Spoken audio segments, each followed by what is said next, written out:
대한민국 축구 국가대표팀의 감독을 향한 해외 감독들의 관심이 매우 뜨겁습니다. 사실 이건 뭐 예상치 못했던 일이었는데요. 정몽규, 홍명보, 이임생, 이 대한민국 축구의 3대 역적들로 인해서 한국은 북중미 월드컵 32강도 못 가고 조별리그에서 탈락하는 수모를 겪었잖아요.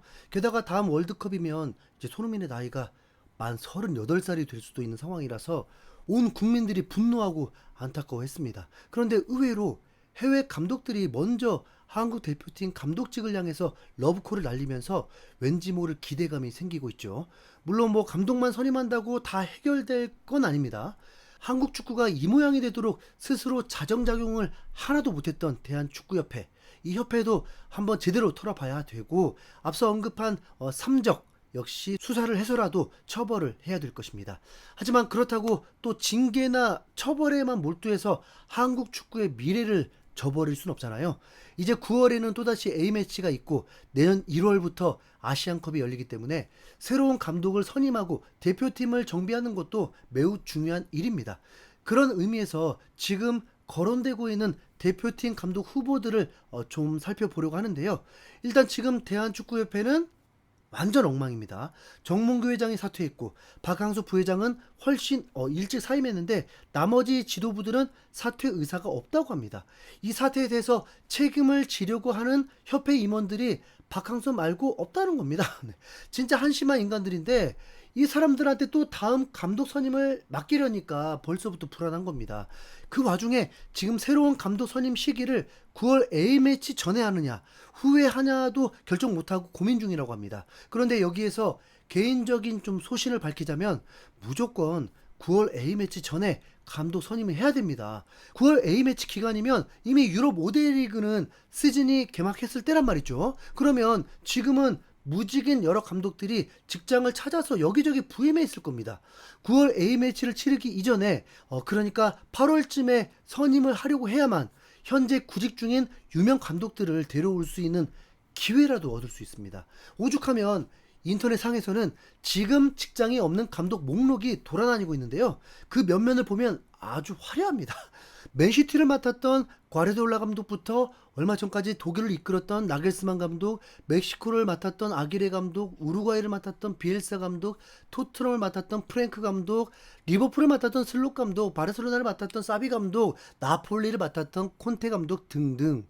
실제 한국에 올 거냐는 가능성은 둘째치고 무직인 감독들이 엄청나게 많습니다. 당연히 과르디올라 감독을 데려오면 뭐 좋겠지만 일단 연봉부터 감당이 불가능하고 진짜 올 수 있는 가능성이 뭐 매우 낮긴 하잖아요. 네. 그러나 데려오고 말고를 떠나서 유럽 리그들이 개막하는 시기가 다가올수록 이 감독들은 직업을 찾아갈 확률이 높습니다. 때문에 대표팀 감독 절차를 좀 서둘러서 해외 리그 개막하기 전에 시작할 필요가 있습니다. 근데 한 국내 기자의 썰에 따르면 대한축구협회와 연락을 하려고 했다는 감독 중에 선수 시절 엄청난 명성이 있었던 감독이 한 명 있다는 말이 있는데요.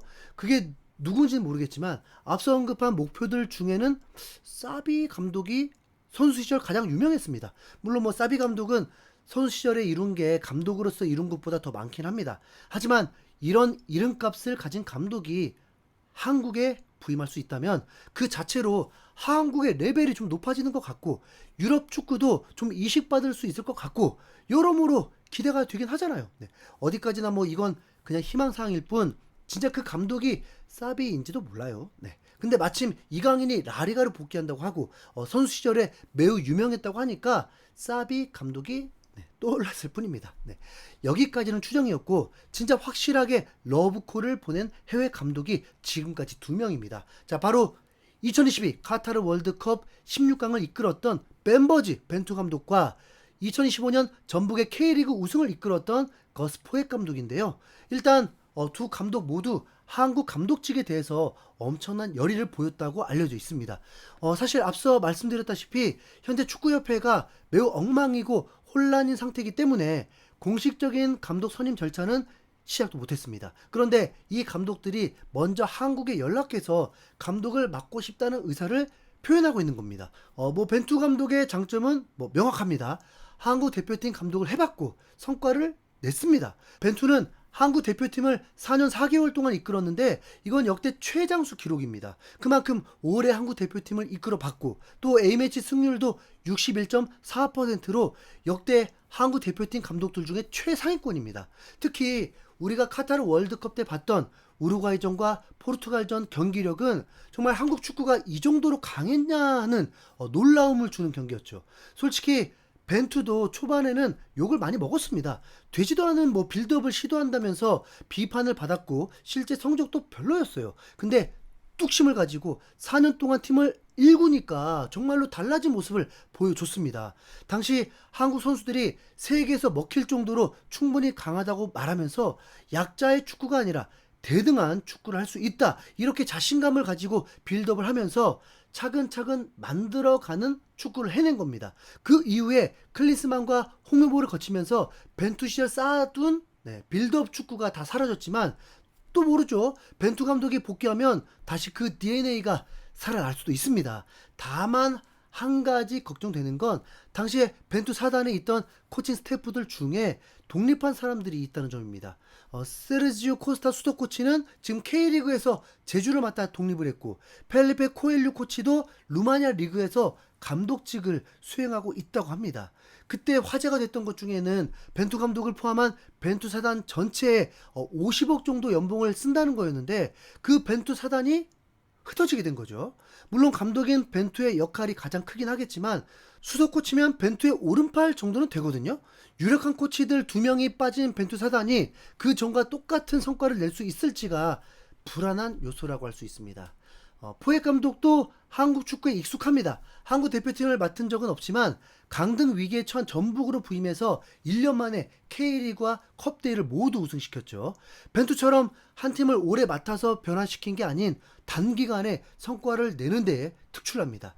어찌 보면 내년 아시안컵을 대비하는 한국에게 더 적절한 감독일 수도 있습니다.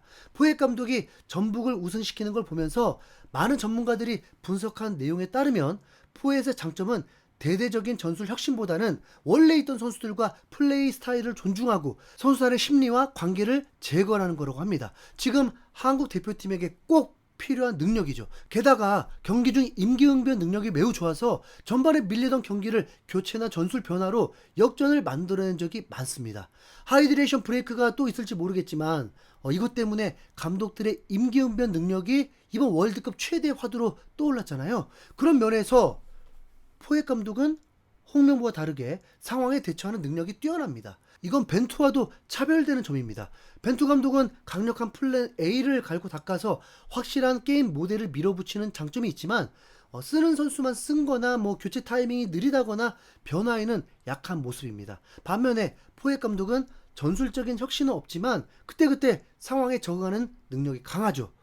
벤투가 될지 포획이 될지 아니면 이름 모를 유명 선수 출신 감독이 될지 그건 잘 모르겠습니다. 하지만 확실한 건 유럽리그 개막하기 전에 빨리 한국 감독 선임해야 된다는 거.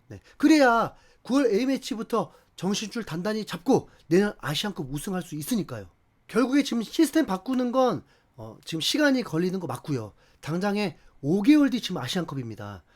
개인적으로 지금 상황에선 포엣이 더 낫다고 보여집니다. 거기다 축구협회 입장에서 정몽규 회장이 떠나서 사비를 쓸 수도 없다면 분명 선임 비용도 문제가 될 거 아닙니까? 효율적인 포획 감독 최소한 아시안컵까지는 딱일 것 같은데요. 여러분 생각은 어떻습니까? 댓글로 남겨주세요. 손흥민 아시안컵 우승 가보자. 이상 흰수염고리였습니다. 감사합니다.